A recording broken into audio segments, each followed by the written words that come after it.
नमस्कार दोस्तों, स्वागत है आपका हमारे अपने और आप सबके प्यारे चैनल ज्ञान तुल्य में। मैं आपका बहुत बहुत आभारी हूं, धन्यवादी हूं कि आपका अपार स्नेह मुझे मिल रहा है, अच्छे अच्छे कमेंट्स मुझे मिल रहे हैं, क्रिटिकली एनालाइज कर रहे हैं कुछ मेरे मित्र जो मुझे बार बार सुझाव देते रहते हैं कि आप यहाँ काम कीजिए, आप इस क्षेत्र में काम कीजिए जहां जहां कमियां रह रही हैं। हम फिर कहते हैं, जैसे मैंने अपने पिछले वीडियो में कहा कि मैं कोई संत महात्मा नहीं हूं। हमने अपने अनुसार, अपनी बुद्धि के अनुसार, जो भी मेरी बुद्धि विवेक है उसके अनुसार एक छोटा सा प्रयास किया था महाभारत के श्लोक को कंटेम्प्ररी आज के संदर्भ में आपको बताने का।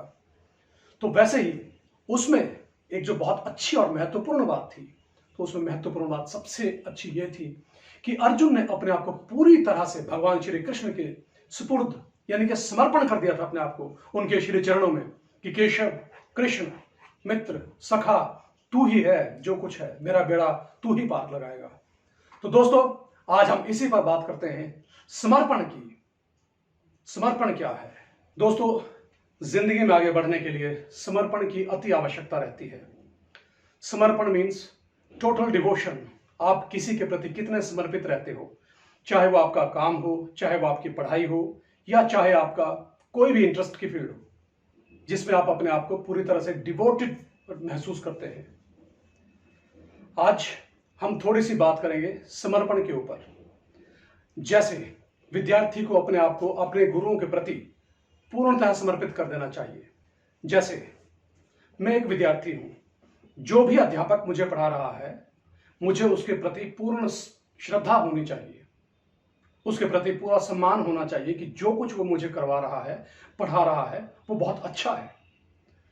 आपको एक छोटी सी बात बताता हूं। एक पत्थर होता है, पत्थर को आप मिस्त्री तराशते हैं, तो एक पत्थर भगवान के पास जाता है और भगवान से शिकायत करता है कि बताइए मुझ में ऐसा क्या था कि मैं रास्ते में पड़ा हुआ हूं और हर कोई आने जाने वाला मुझे ठोकर मार रहा है।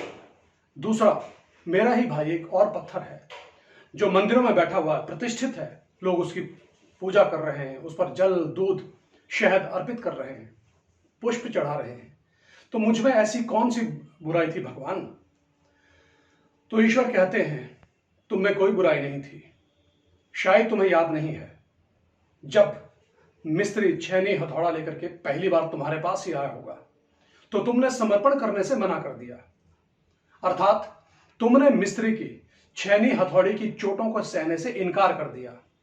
जो तेरा भाई दूसरा पत्थर था उसने मिस्त्री की छेनी हथौड़ी चोटें सही और मिस्त्री ने उसको एक मूर्त रूप दे दिया जिसे हमने मूर्ति माना, और इसीलिए आज हम उसकी पूजा कर रहे हैं।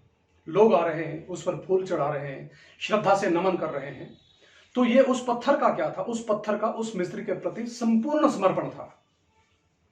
एक आपको और छोटी सी कहानी बताता हूं। आप सबने नाम तो सुना होगा माइकल एंजेलो का। माइकल एंजेलो जब डेविड की प्रतिमा बना रहे थे तो उन्होंने पत्थरों को ध्यान से देखा, अर्थात कच्चे माल को ध्यान से देखा।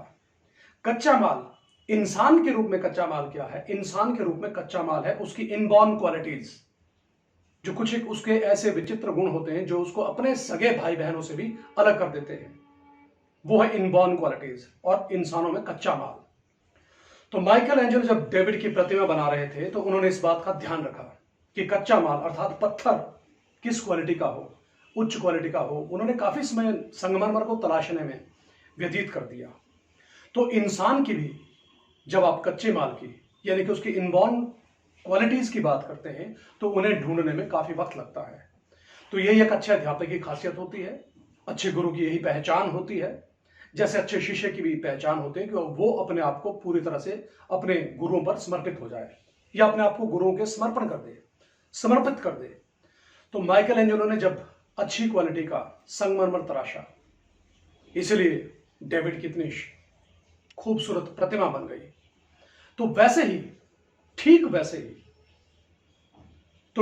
वैसे ही जब हम अपने कच्चे माल के प्रति सजग रहते हैं, अर्थात अपनी इनबॉर्न क्वालिटीज के प्रति सजग रहते हैं कि ये ईश्वर ने मुझे कुछ विशेष गुण दिए हुए हैं जिन पर मैं काम करूं, तो हमें सफलता जल्दी मिलती है और वो सफलता टिकाऊ होती है। सफलता कभी भी रातों रात नहीं मिलती, इसके लिए आपको अत्यधिक परिश्रम करना पड़ता है, मेहनत करनी पड़ती है। तो मैं एक बार फिर से आप सबसे यही कहना चाहता हूं कि आप अपनी इनबॉर्न क्वालिटीज को पहचानिए, उन पर काम कीजिए। आप सिर्फ और सिर्फ एक ही जगह ध्यान दें कि आप अच्छे कहां हैं, और ऐसा कौन सा क्षेत्र है जहां आप सबसे बेहतरीन कार्य कर सकते हैं। मैं बार बार इसी पर आता हूं और फिर कहता हूं, समर्पित हो जाइए, पूरी तरह से समर्पित हो जाइए। अगर आप पढ़ रहे हैं तो पूर्णतः पढ़ाई पर ध्यान दे दीजिए। समर्पण के बिना कोई भी काम नहीं हो सकता।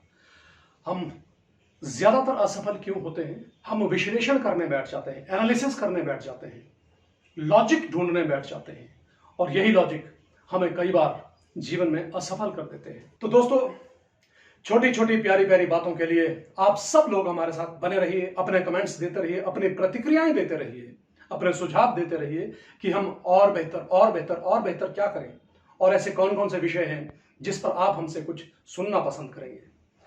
बने रहिए आप हमारे साथ, हमारे अपने प्यारे चैनल ज्ञान तुल्य में।